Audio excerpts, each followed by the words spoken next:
గులాబీ నేతల కోసం గత ప్రభుత్వం ధరణి పోర్టల్ తెచ్చిందంటూ విమర్శలు చేశారు మంత్రి పొంగులేటి శ్రీనివాసరెడ్డి. ఈ ప్రభుత్వం పేదల కోసమే భూభారతి చట్టం తెచ్చిందన్నారు. భూభారతితో అన్ని సమస్యలకు పరిష్కారం దొరుకుతుందన్నారు. మే 1 నుండి జిల్లాకు పైలట్ మండలం ఎంపిక చేసి జూన్ 2 నుండి గ్రామ సభలు నిర్వహించి దరఖాస్తులు తీసుకుంటామన్నారు. అర్హులకు అసైన్ డిఫామ్ భూముల పట్టాలు ఇస్తామన్నారు మంత్రి పొంగులేటి. రైతులను ఇబ్బంది పెడితే అధికారులపైన చర్యలు తీసుకుంటామన్నారు. ఇంకా ఆయన ఏమన్నారో మా సీనియర్ కరెస్పాండెంట్ రేవన్ అందిస్తారు. రాష్ట్ర ప్రభుత్వం అత్యంత ప్రతిష్టాత్మకంగా తీసుకొచ్చినటువంటి భూభారతి చట్టాన్ని అంటే అవగాహన పెంచేందుకు రాష్ట్ర వ్యాప్తంగా అవగాహన సదస్సులు కూడా నిర్వహిస్తుంది. దీనికి సంబంధించి మాట్లాడడానికి మనతో పాటు మంత్రి పొంగులేటి శ్రీనివాసరెడ్డి ఉన్నారు. చెప్పండి సార్, ఎట్లా ఏ రకమైన అవగాహన కల్పిస్తున్నారు, ఎట్లా తీసుకొస్తున్నారు? ఈ నెల 17వ తారీఖు నుంచి రాష్ట్ర వ్యాప్తంగా ఈ భూభారత చట్టాన్ని ప్రతి మండలంలో అవగాహన సదస్సులు. కౌశిక్, నేను పార్ట్నర్షిప్ ఫర్మ్ స్టార్ట్ చేయడం బెస్టా, ప్రైవేట్ లిమిటెడ్ కంపెనీ స్టార్ట్ చేయడం బెస్టా? ఎందుకు అంత కన్ఫ్యూజన్? ఎక్స్పర్ట్ తో మాట్లాడు. ఎక్స్పర్టా? ఎలా? బాస్ వాలా బీ ద బాస్. గౌరవ కలెక్టర్లు వారి వారి జిల్లాల్లో ప్రతి మండలంలో తప్పకుండా రోజుకు 2 మండలాల్లో ఫుల్ టైం స్పెండ్ చేస్తూ అవగాహన సదస్సులు నిర్వహించాలని, అదే పద్ధతిలో రాష్ట్రంలో 4 మూలల 4 జిల్లాల్లో 4 మండలాలు, ఒకటి సీఎం గారి కాన్స్టిట్యున్సీ, రెండోది సీతక్క గారి కాన్స్టిట్యున్సీ, మూడోది ఎల్లారెడ్డి కాన్స్టిట్యున్సీ, నాలుగోది పాలేరు నియోజకవర్గం.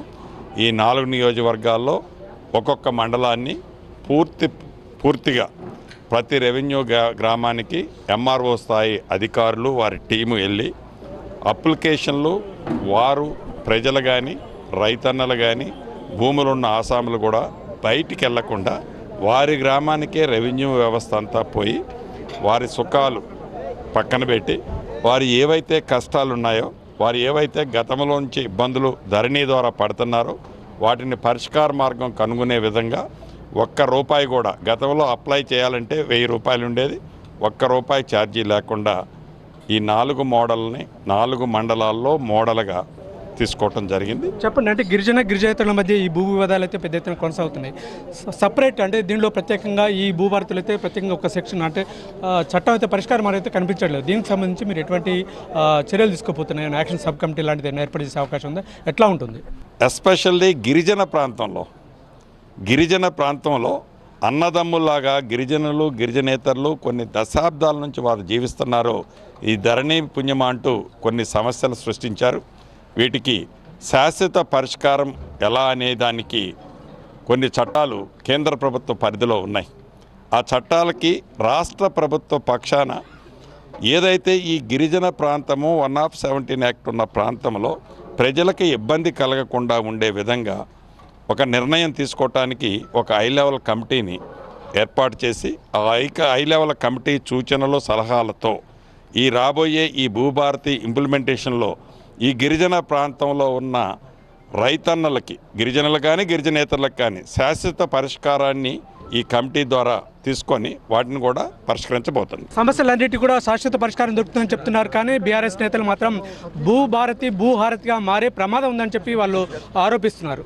సో పచ్చగామరలు వచ్చినోడికి దేశమంతా పచ్చగా ఉందని ఏదైతే వాళ్ళు ధరణితో ఆనాడు ప్రజలను ఇబ్బంది పెట్టారో అదే ఇంకా వాళ్ళు ఆ మైండ్ సెట్లో ఉండటం దురదృష్టకరం. తక్కువ మాట్లాడి ఈ భూభారత రిజల్ట్ వచ్చిన తర్వాత రిజల్ట్ ఏంటన్నది అప్పుడు వాళ్ళకి చెప్తాం. మొత్తం మీద రాష్ట్రంలో గిరిజనేతల మధ్య ఉన్నటువంటి భూ వివాదాలకు సంబంధించి స్టడీ చేయడానికి ఒక హై లెవెల్ కమిటీని కూడా ఏర్పాటు చేస్తామని చెప్తున్నారు. జిల్లాకు ఒక అంటే మండలాన్ని కూడా పైలట్ ప్రక్రియ తీసుకొని అన్ని చర్యలు తీసుకుంటాము, అన్నింటిని కూడా పరిష్కరిస్తామని చెప్పి మంత్రి పొంగులేటి చెప్తున్నారు. Camera person కుశాల్తో Revan, TV9, Nalgonda.